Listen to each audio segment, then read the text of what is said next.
So we can go ahead and start if you folks are ready. You bet. Yes, I'm not, I don't matter. You're all set, ready? Yeah. Ready first? Did you have a copy of the agenda? Uh, I have a spare. yeah, that.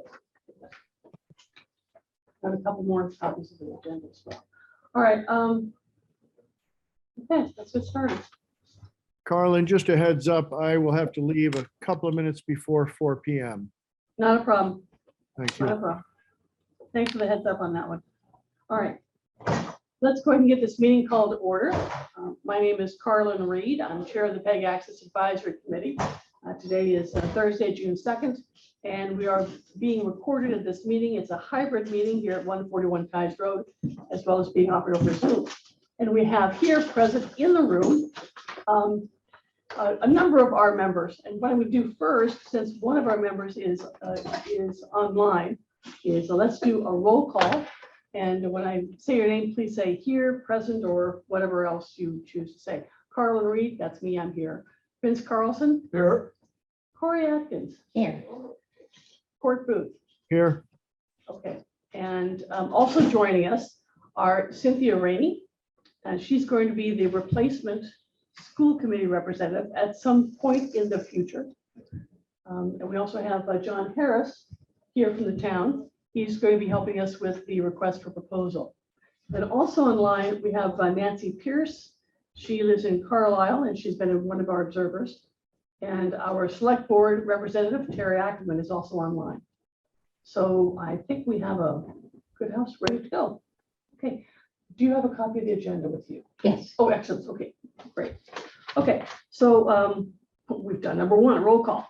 All right, let's do, today what we're going to be covering will be, we're going to briefly go over the minutes from May 5 that was sent out today. I'll be doing a screen share. They're one page. We're going to go through it. It's pretty easy.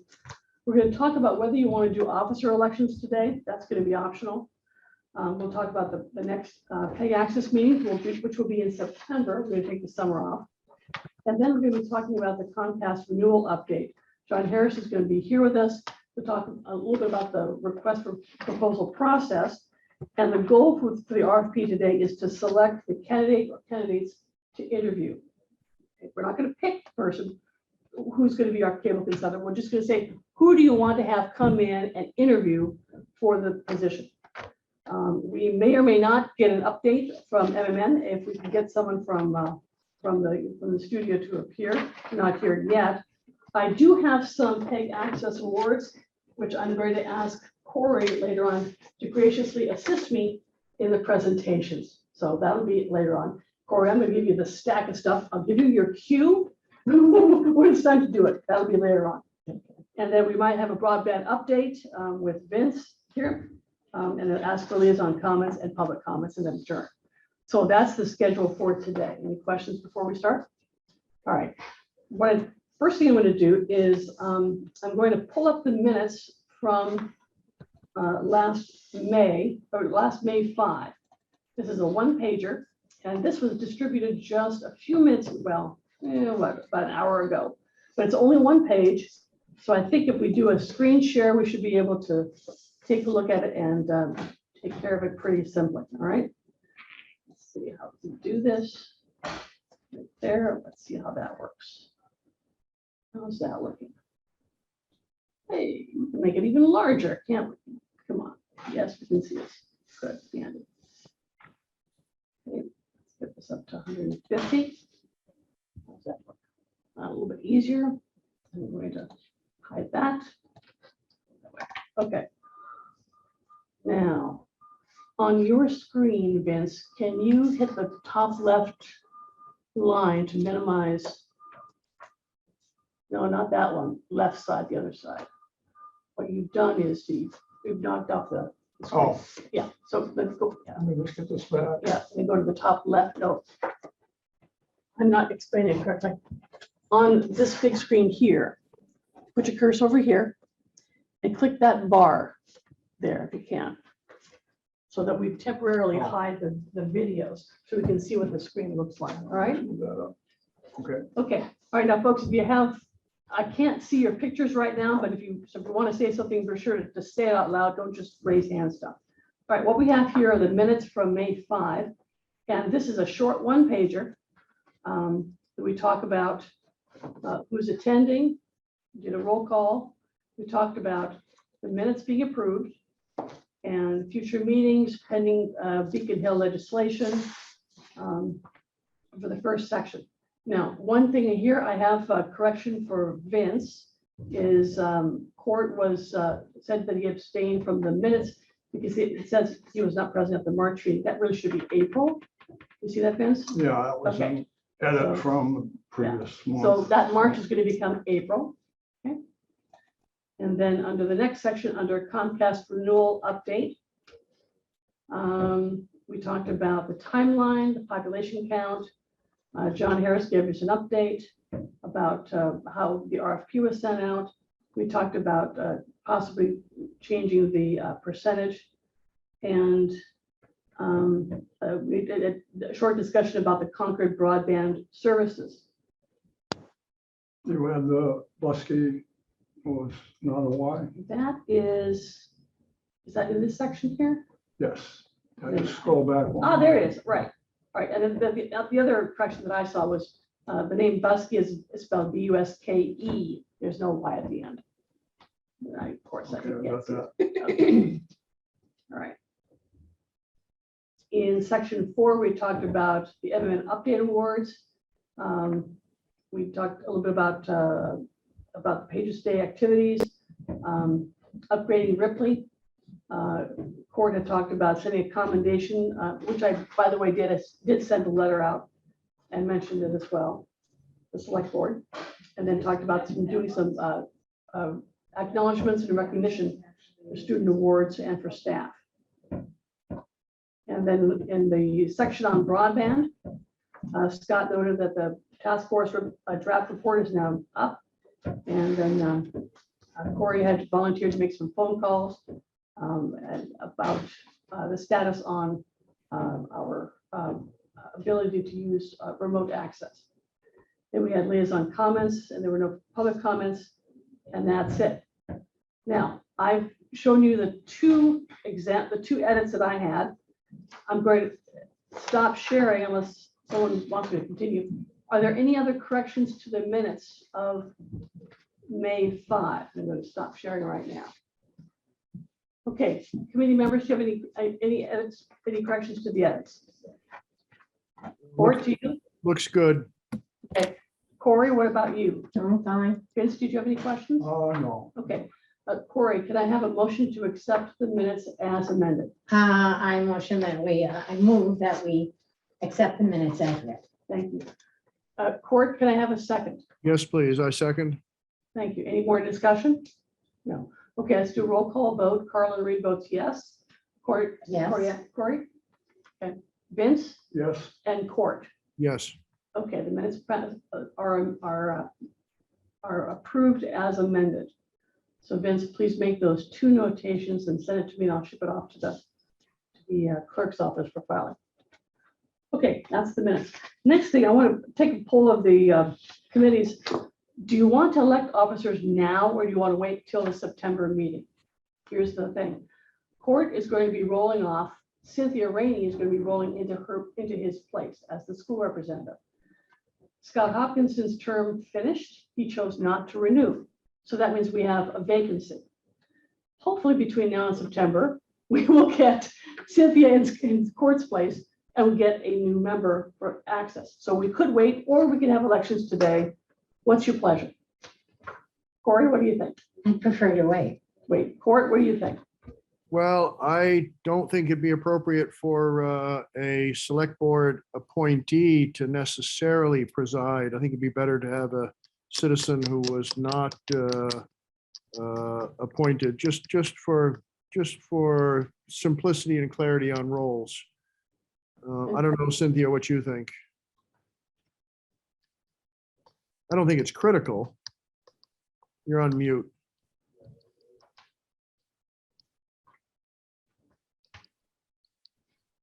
Cynthia, you need to unmute. Go. So in my unofficial capacity, it would make sense, I think, just to wait, but Okay. And Vince, what do you think? No, I agree to wait. Okay, fine. I agree too. So we're gonna wait till September to do the election of officers. Okay.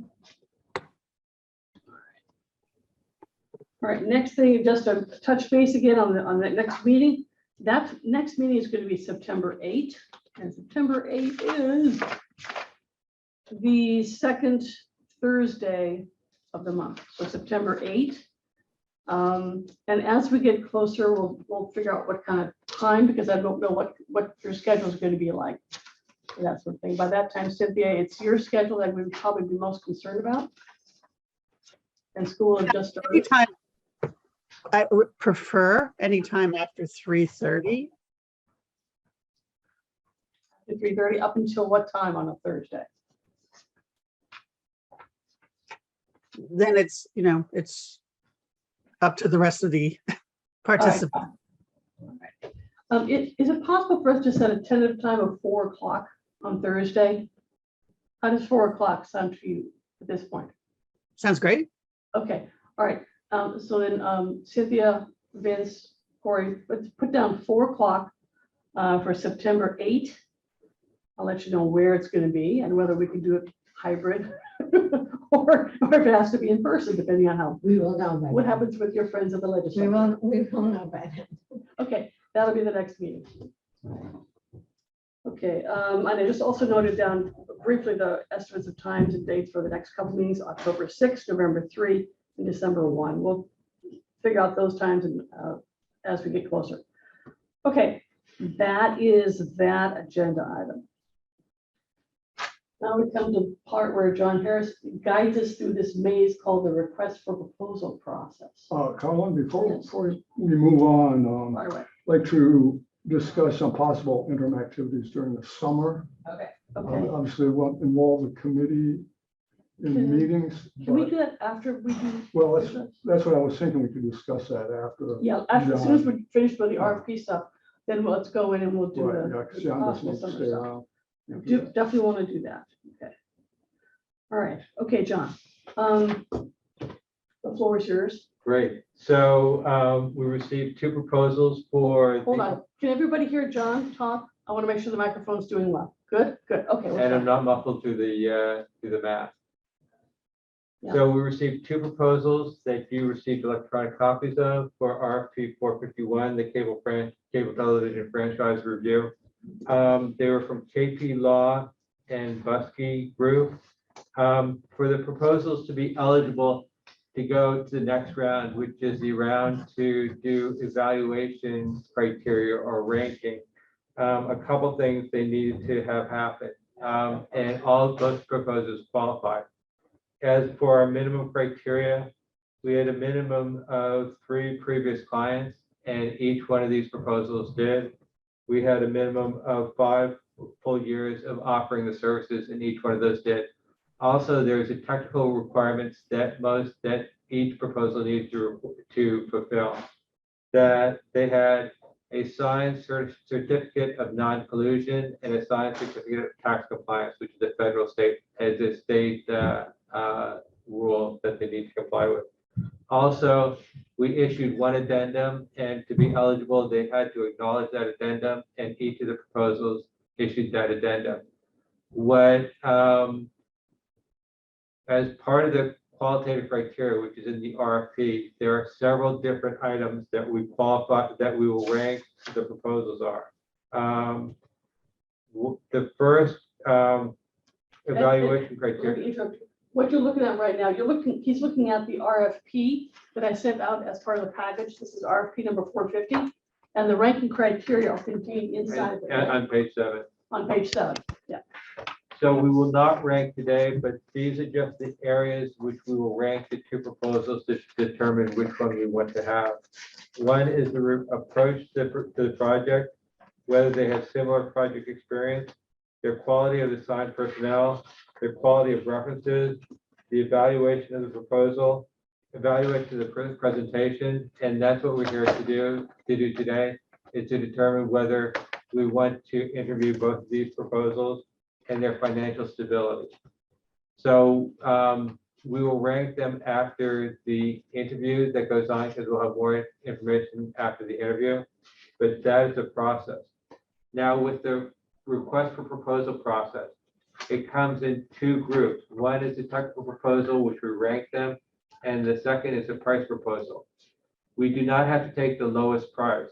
We rank the proposals first and determine which ones we like the best. And then we open up the price proposal and then make a judgment depending on whether the price fits their ranking. So it's a subjective call. And we have the ability to do that as the committee. So that's the basic format of the proposal process. Okay, I have one question. I want to open up to the committee for other questions. When we do the interviews, are we supposed to ask the same question for all candidates, or can we vary the types of questions? So there's usually a set group of questions for a couple reasons. One is that you want to make sure you cover all the grounds that you want to cover. And two, that each proposer has the same opportunity to respond to the questions. So there's usually a set of questions that you ask. But if the proposer deviates from that, that's fine. Or if that prompts additional questions from the committee, that's fine too. Good, so we can do individualized follow-ups, but have a basic set for everybody. That seems fair. Okay, good. Okay, that was the major question I had. Questions from the committee. I'm going to have Court go first, then Vince, then Corey. Court, I have none at this point. Thank you. Vince? I just had questions on kind of a general timeline here. So we're going to be evaluating this. It's going to be written questions. It's going to be interviews. The way that I've got it envisioned is we will ask the candidate or candidates to come interview on June 16th. That's 2 weeks from today, sometime between 1 o'clock and 4 o'clock p.m. And this depends on the availability of the committee members. The room's available, that I got. That was squared away. But we would ask the candidates to come. They would appear, I think they would appear online or in person. I think we can give them a choice of that. We would have one person speak, and then I think we would have a short break, and then have the next person come interview. Then after the second person interviews, that's when we discuss the qualifications, and that's when we select the person that we're going to have as a consultant. John, is that a fair approach? That is, I think because we want to have this a closed meeting in the effect that it's for the committee, but it's not for the different proposers to see what the other proposers are interviewing, that one proposer is from out of state, from California, that proposer can be on Zoom, and maybe the second proposer can be on Zoom, but the committee will actually meet in this room in person. And it will not be, it will be advertised as an in-person meeting, not as a Zoom meeting. Okay, all right, so that's a lot of information. Here's some key components. Are you folks available June 16th between 1 and 4 p.m.? Court, what about you? Well, as you know, I teach every Thursday, so I would have to be, yeah, I could push things off until 4 o'clock if I was remote as I am today. So I'd be available unless Cynthia's engaged at that point. Cynthia, let's do a backup But check. just to follow up, because we want it to be closed, we're not able to have it a Zoom meeting. That's what I thought. So I would not be able to do it. But I think the select board should have things squared away for Cynthia, but she'll have the same problem because she doesn't want to start until 3:30. So you may lose, I won't speak for Cynthia, but you may lose your school committee rep that day. Thursdays are tough, and before 3:30 is tough for Cynthia, apparently. So tentatively, so I am not currently on the select board agenda to be nominated. Okay. Perhaps we can correct that. I don't know why. Yes, Terry is saying, yes, we can get that corrected pretty quickly. Yes. And so I believe they meet the 6th and the 13th. Is that correct? Right, yes. It should be doable. So I'm gonna say a tentative yes, just so I can figure out what's going on at work. That there's nothing critical. I don't think there is, so. Okay, that would help. So if we can get Cynthia appointed and fully seated before the 16th. Now, we've got a select board meeting on the 6th, and we also have one on the 13th. Okay, If we I'll can get take it, care of that. can you do that, Terry? I appreciate Yes. that. So, I mean, that's marvelous. Okay, that will solve my school committee meeting issue. What is the exact, is the school committee member and a member of the PEG committee They or? are, and this is something that I think Cynthia and I may have a disagreement on the process. To me, the school committee nominates and the select board appoints. It's a one-step process. But I think Cynthia has said it before, and Cynthia, tell me if I'm wrong. You think that the select board needs to nominate and appoint, a two-step process. Am I right, Cynthia? I think so, because we're just designating a member. I think. As long as I get her in by the 13th, I don't really care. Right, and What's- yeah, you'll be done by the 13th. We have kind of a formality. 99.9% of the people that are nominated get appointed, but it's just kind of a formality in case once in a while somebody finds a conflict of interest or something like that. So we will get you nominated on the 6th and appointed on the 13th. Okay. Good, thank you. Thank you very much. That'll work with that now. Let me turn to Vince and to Corey. Are you both going to be available on the 16th of June between 1 and 4? Vince? Yeah, that's fine for me. Great, thanks. Corey? Mm-hmm. Okay, good. Now let's hope that the candidates are available on that day. Speaking about the candidates, now that we've had the room available, we have the people available. John, do you tell the candidates to come or do I? How do we? let them Either know? way, I'm happy to, but you can reach out to them. I'd appreciate if you would do that, because you Okay. made the initial contact, you've Okay. got their emails address. Yeah. So please let them know that we've got the committee and the room are set aside. If there's any way possible, they can do it between 1 o'clock and 4 o'clock. Yeah. PM. I prefer to have the candidate number 1 arrive here and be ready to go at 1 o'clock. And candidate number 2, if we choose to do 2, be here at 2 o'clock. Now I see Terry's got her hand up. Go ahead, Terry. Okay, yeah, I had a couple of questions. Well, comment. Thank you, John, for, I was going to comment that interviewee number 2 should not watch interviewee 1's interview, and you've taken care of that. Excellent. We've had that problem with another committee, so that's great. And then my question for Carlin is, who are the people who are going to be doing the ranking? Is it the committee, the PEG Access committee, or is there, I thought you said there was some other sub. Bargain. Okay. Yeah, We've got 2 issues, just to remind you. One, we have to decide if we're going to invite both candidates to come interview. My recommendation is yes, we should. Second issue is who's going to be doing the ranking. As far as who's doing the ranking, Terry, while you were gone, there was a discussion at the select board where Matt Johnson led off a discussion about how we were going to do this. The larger group, which is not just our committee, but also the select board liaison, the liaison from Council on Aging, would also participate in the ranking. And John Harris would also participate in the ranking. So I would not be in the ranking. I'd be here to advise. He's the advisor, never mind. So it would be the 4 of us plus Terry, that's 5, plus Carol Cushing, the Council on Aging representative, that's 6. And if we get another PEG Access person in, that would be 7. And then John would be able to buy. So yeah, that's the deciding group. okay, And there's one more step, just to make sure that it's clear. My understanding is that this larger group makes the decision and then reports that decision to the select board. That's different from the select board making the decision. Now, Terry, if you know of it otherwise, let me know, because my understanding, based on our discussion on April 25, when I came in to talk about the process, is the select board at that time delegated the actual decision choice to our larger group, knowing that there were liaisons from the select board on this as well. Okay, Oh, I really don't remember which way we went. I'll check that out Okay, and get back to you. I appreciate that. I'll look at it too.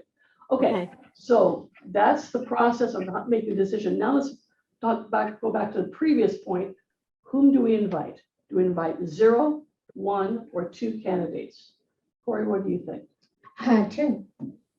Vince, what do you think? Yeah, I agree. I've scanned, both of the proposals and they both look quite good, actually.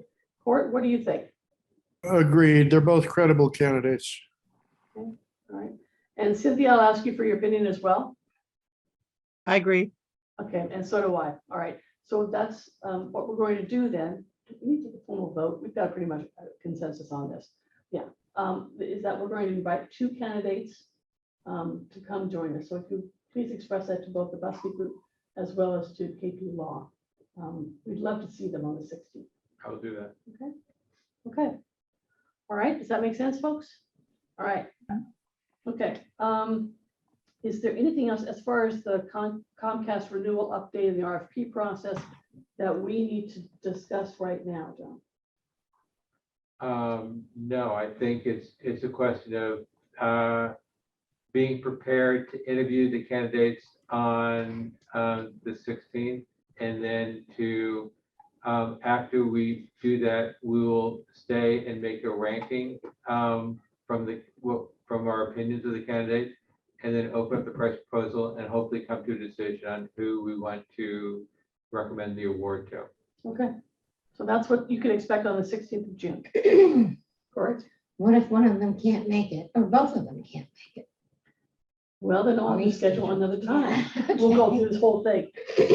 That's kind of like, I'm leaving it up to the persuasive powers of Mr. Harris to Okay, really encourage them. And in the RFP that we sent out in the addendum, we let them know that we intend to do the interviews on the 16th of June. oh, okay. So they've had And then if that doesn't work, then we would work up the backup date. So Okay. at least there's some heads up on it. Okay.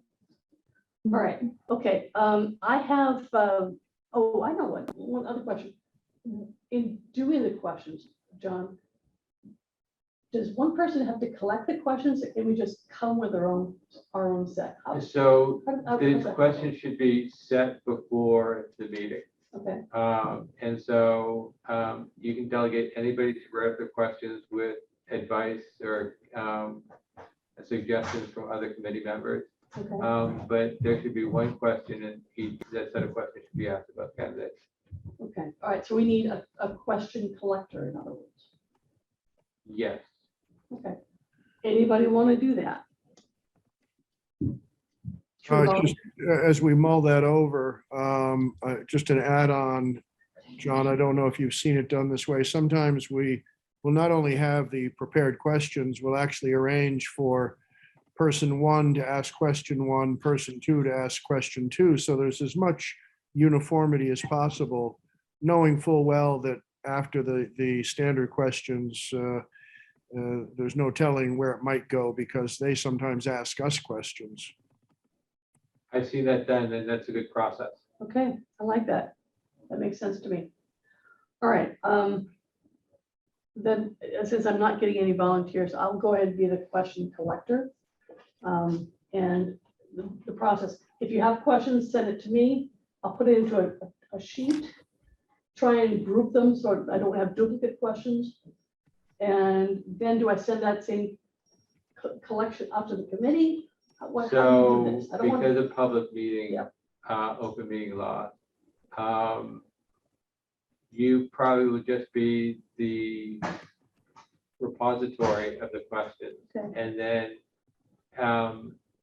before the meeting, when everybody's together, we can go over to assign who's going to ask what question. Right. And if any questions should be modified. Okay, all right, so on the 16th, or when we have this meeting, we'll try and be here, if possible, be here at 12:30. And we'll do some of this prep work. And at 1 o'clock, we're ready to go for the interview. Okay. All right, okay, that makes sense. That was the only other thing I had about the RFP is how to handle the questions. So I think we got that under control. Okay, anything else on RFP? Good. Any other questions on the RFP or for John before we move on to the next agenda item? Oh, and Carol, welcome. I'm glad you're here. Just I'm going to give you a quick update. We're talking about doing the request for proposal. We're going to be interviewing both of the candidates. You have a copy of their proposals. I sent it to you. We're going to be interviewing both of them on June 16th. You personally are eligible to participate as the Council on Aging delegate.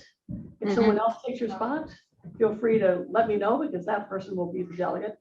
Okay, And we're going to be interviewing him, hopefully, on Thursday, June 16th, that's 2 weeks from today, starting, being here at 12:30 and up to 4 o'clock is the time frame. The interviews will be roughly 1 to 1:45 and 2 to 2:45. After that, we would discuss and then vote. And the voting group includes the liaisons for the select board and the Council on Aging. okay. Any questions? Nope. Okay, all right. I'm tired of talking. Let's go switch to the next agenda item. And Vince, let's take a few minutes to talk about some summer plans. Then after that, we'll do the PEG Access Awards with Corey. Okay, Vince, go ahead. Well, actually, we did do an interim kind of activities calendar a year ago, and we actually, excuse me, took up some of the items and not others. The thoughts that I had for this year, since one of the things that has cropped up at almost every meeting, both of the PEG Access Advisory Group, the fiber broadband completion group, has been multi-unit dwellings. You're looking at me specifically. Yeah, right. And Concord Green in particular, it has come up, select board meetings, everybody else, Mhm. for many months. And I thought it would be worthwhile if there was perhaps a subcommittee, that didn't require the full committee meeting, but could consist of a subcommittee that may have to meet under open meeting laws to review the options for getting a Concord Light broadband into Concord Green and also the housing authority. Concord Green voted against it. Yes, however, based on some comments that Scott made at the last meeting, I think there are some technology options that haven't been reviewed basically by anybody at this point. Okay. And they have to do with what's called fixed wireless. And this is already present in Concord because T-Mobile, who has cell phone service here. And when you turn on your phone, if you have T-Mobile, you get it from one of their towers. But what they and most of the other the cell phone providers want to do is to start on what's called a small cell service, which means that it's either stuck on telephone poles or even on the side of the buildings. So currently, as a resident of Concord Green, you could actually sign up for T-Mobile fixed wireless service. You get a box, you put it in your apartment, preferably near a window because there's some problems with picking up the signal. But depending on what kind of a signal is available on your cell phone, if you had T-Mobile service, it would be exactly the same as the service on your cell phone. So the potential for that is that those antennas can either be cell phone type signals or they can be Wi-Fi signals. And of course, that's what Concord Light Broadband had proposed to do for the whole town, but it's basically running the Wi-Fi signals through fiber.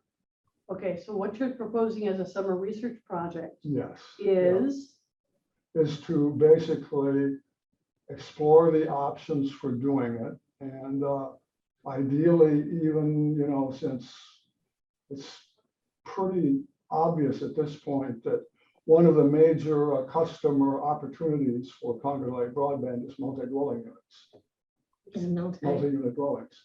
Uh-huh. And so anything that we do in that regard potentially applies to other apartments. in Okay, town. so, this is an interesting idea. And I'm gonna suggest that it needs to be discussed, not just with our committee, but with some folks from the fiber broadband task force as well, Indeed. to see if there might be some type of a joint effort to look into this, or to see if there's some other description. And I don't really know what kind of research needs to be done. So what I'd like to do is to think about this, and then at the next meeting in June, let's talk a little bit more, after we've had about 2 weeks to think about this, about how it would proceed and who would be involved and what needs to be done. How does that sound? Sounds good. Yeah, it's fine. Okay, because I think it's a worthwhile effort. I don't know if it needs to be a subcommittee or just each individual people doing their own research and then reporting back in September, or some other combination. All right, I see Terry's got her hand up. Terry, go ahead. Well, I just think that's a great idea, but the fiber broadband committee is trying to wrap up by the end of June. They will be bringing in their final report to the select board. So, well, Vince, you attend all their meetings. There's hopefully a way to coordinate with them. So maybe one of their recommendations in the report could be to look into this new technology over the summer or whatever. But if you wait till the end of June, I think they're going to be disbanded. So you have to talk to them really soon. I'll coordinate with Mark Howell, because he's actually aware of almost all the technical issues, that I mentioned, more so than me, matter of fact, so. Okay, so the direction at this point is, see what you can find out, and we'll talk back at the June 16th meeting and see what you can find out. Okay. Corey? Vince, I'd like to applaud your effort, because what I've been, in fact, I just heard it this morning, walking my dog. Somebody asking why we can't get broadband at Concord Green. I said, because we voted it down. I didn't vote it down. Right. But I think that's not the first time I've heard that. So that there are people who, the concept is confusing, and new technology might change their minds about their vote. Indeed. Well, and also the price. The price was the determinative factor. Yeah, okay. As far as from what I hear on the ground. And it was just because we did 2 capital projects this year that are very pricey, put in the whole new pool and paved the whole campus. Indeed. So neither of which had happened since it was first built. So those are 2 big things. Oh, wow. So it's contemplating something else on top of that, I think, I just think the community didn't have the bandwidth to really do that Yes. accurately. Well, hopefully this would be less expensive. Okay. Okay. Good enough for now? For now. Okay, good. Let's switch over to the next agenda item. So we did a little bit of the that little update on broadband things.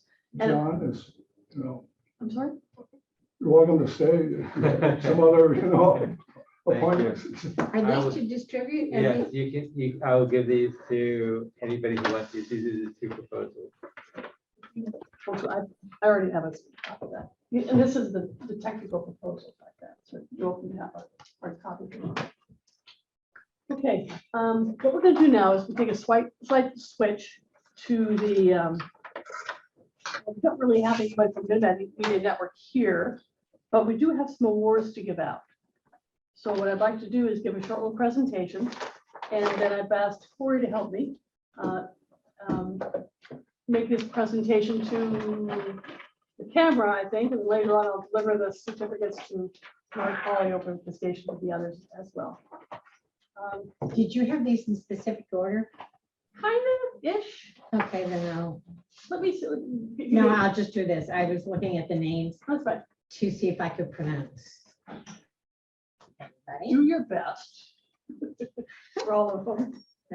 That's why those of us who were taught to read phonetically. I think. All right. Here. No, you. No, No, oh, but what did you want from me? I'm gonna give a little spiel, Okay, you okay. spiel and I'll. and then read. you're gonna say, And, And? and here it is, first one that you get to be Van White. All right. Okay.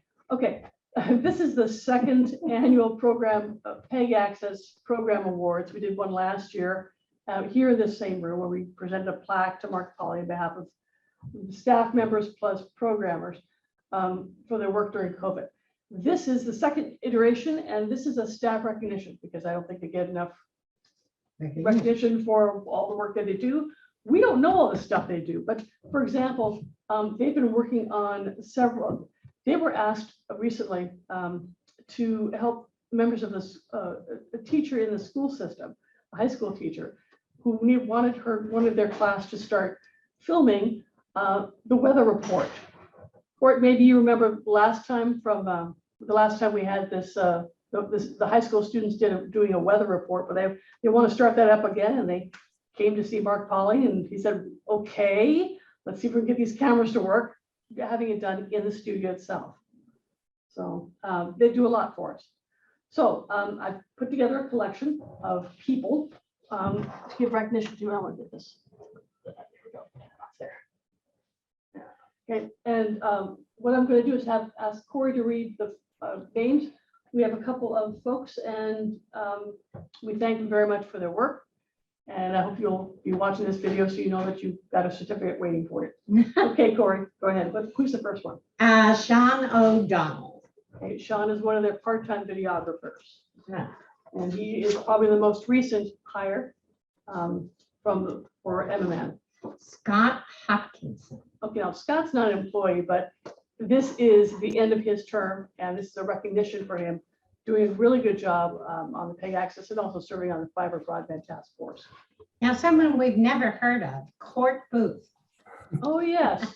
Is this where I object, Corey? Thank you. Can you show him what this thing looks like? Court, I hope you have enough room at home.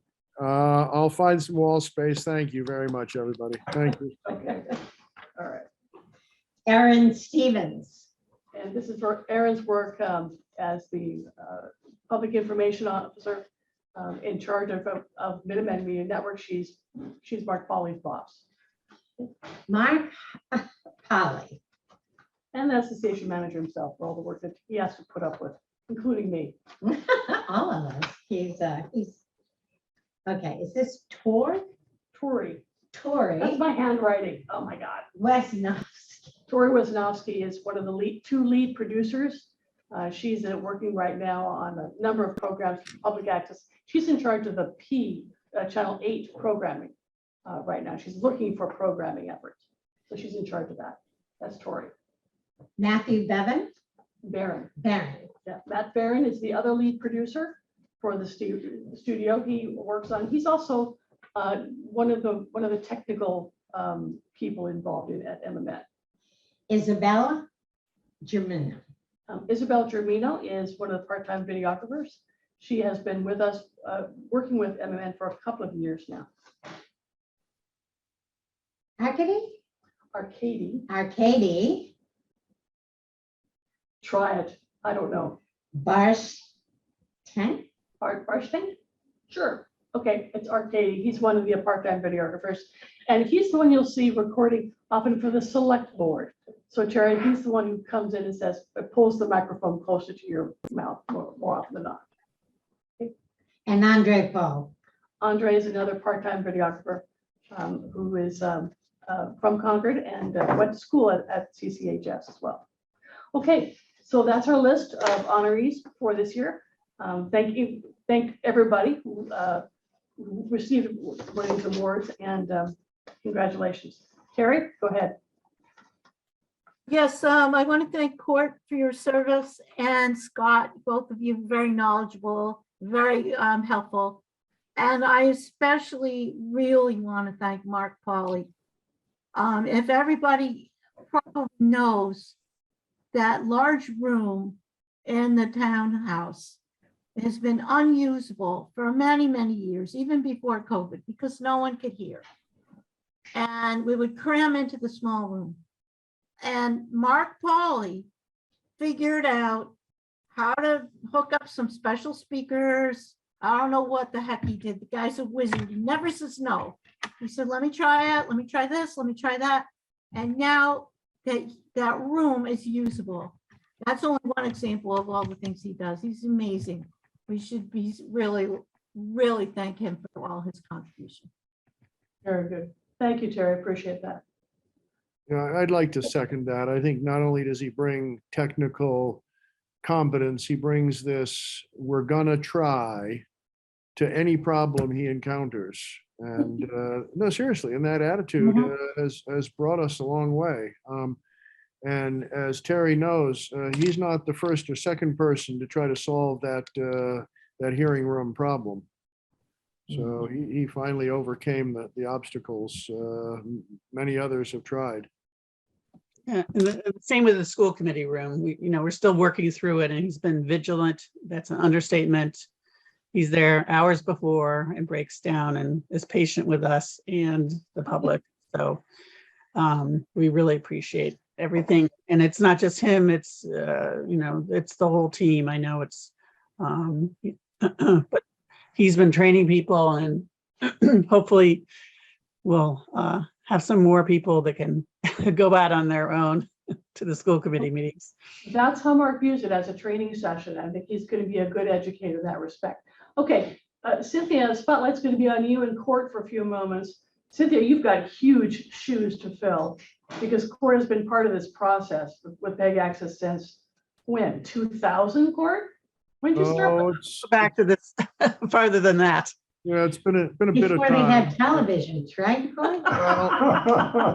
Well, I was not directly involved, but I remember well, even when Tom Curtin was working with RCN, I don't know, 45 years ago, no, maybe 40 years ago, in the bowels of the old high school, making that technology work. And now we're completely server-based. We've moved to the cloud. We have professionals among us.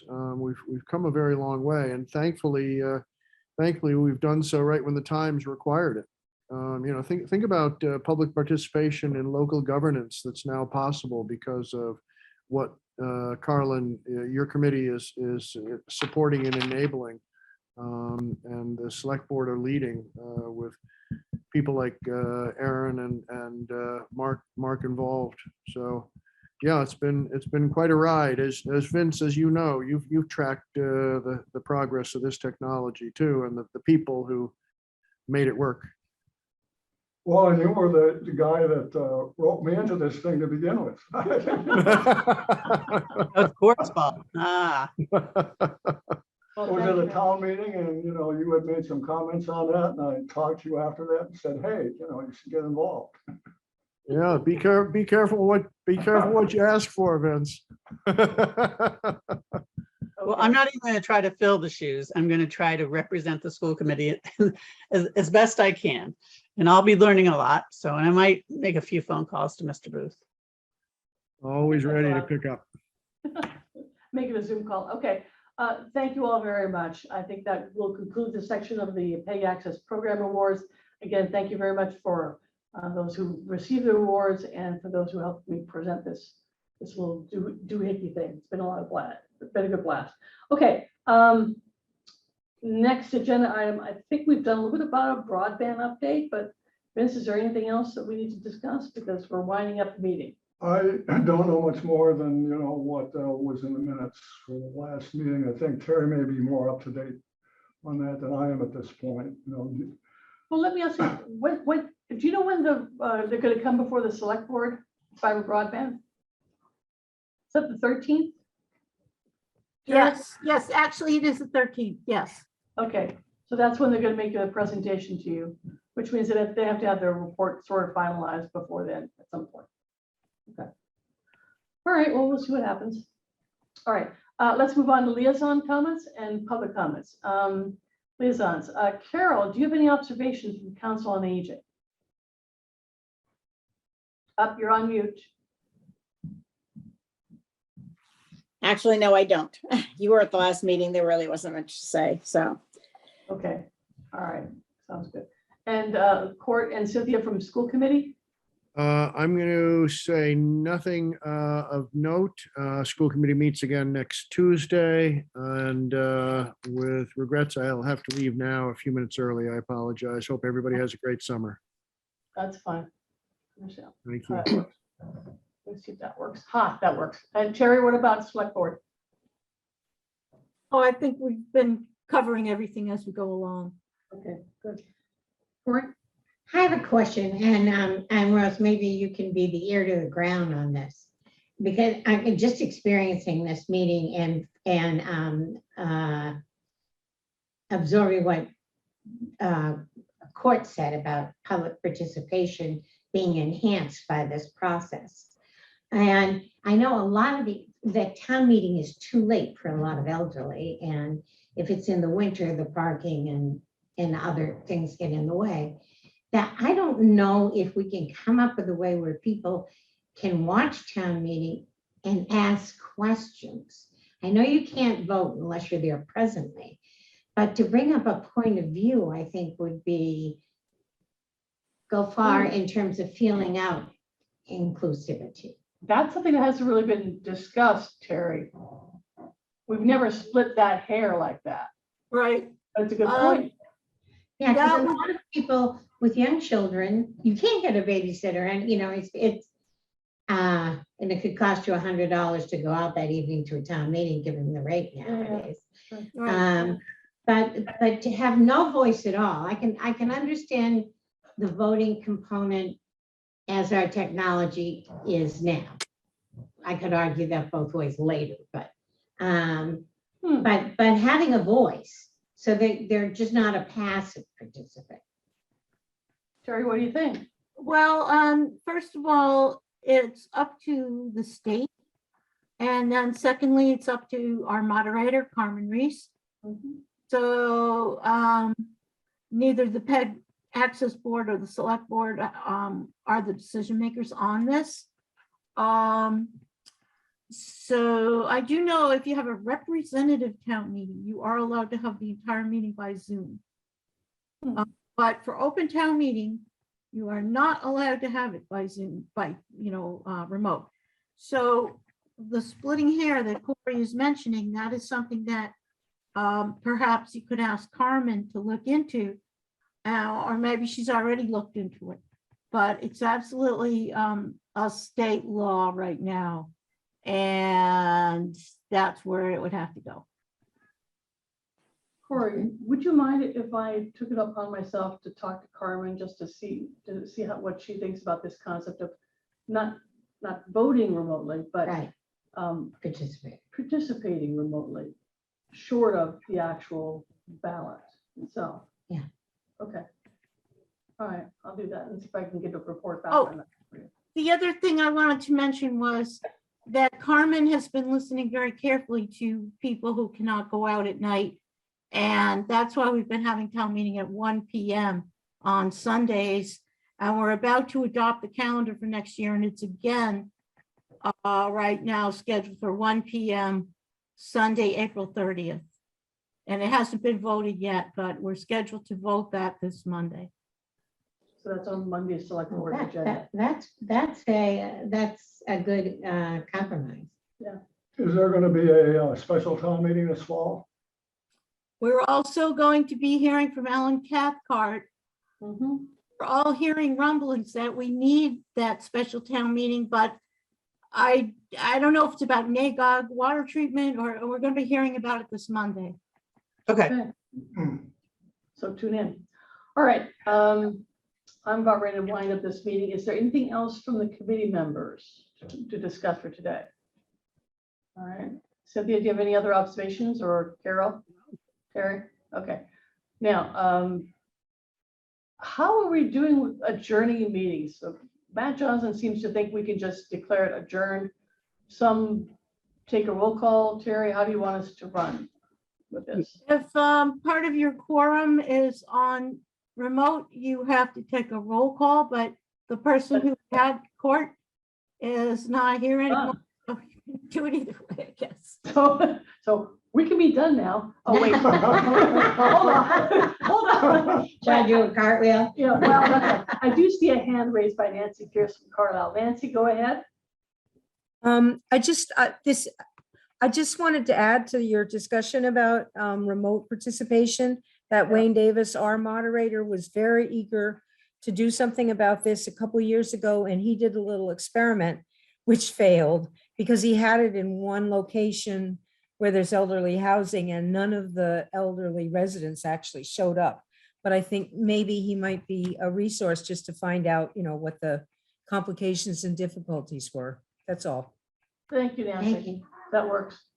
Okay, folks, I think we're done. That's enough.